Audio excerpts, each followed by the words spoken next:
ده دستور محترم جدا. زي ما بقول لك الخلافات فيه معروفه. المسيحيين خايفين ان الاسلاميين اللي هيحطوا الدستور ممكن لا يراعوا في بنود الدستور مبدأ المواطنة، وده صح. موضوع يمكن حتى كمان بعد برضو رحيل البابا وكده بيشكل هاجس يا دكتور حسام. طبعا. طيب اذا معاهم حق. طيب اذا المسألة محتاجة فعلا نقاش. طبعا. وانت الناس فاهمه ان الديمقراطيه هي حكم الاغلبيه. غير حقيقي. الديمقراطيه هي حكم الاغلبيه وحمايه الاقليه.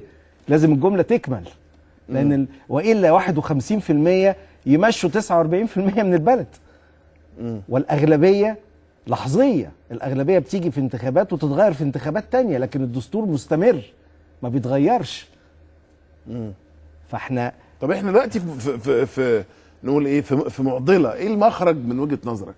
انا في رايي ان لازم السلطه الحاكمه في موقع رئيس الجمهوريه، ودي الطبيعي، تسال المحكمه الدستوريه في تفسير الماده 60 في الاعلان الدستوري، وتعيد تشكيل الجمعيه التاسيسيه.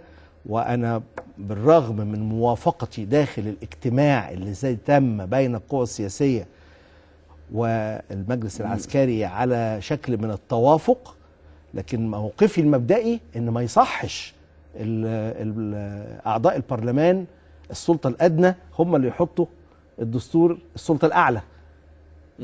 وفي تضارب مصالح كمان ممكن يكون. انت بتطلب منه يقرر مجلس الشورى يستنى ولا يمشي وهو مجلس شورى، بتطلب منه يتكلم على 50% عمال وفلاحين وهو موجود جوه، بتطلب منه انه يقرر هل المجلس ده يستمر بعد الدستور الجديد ولا يتحل.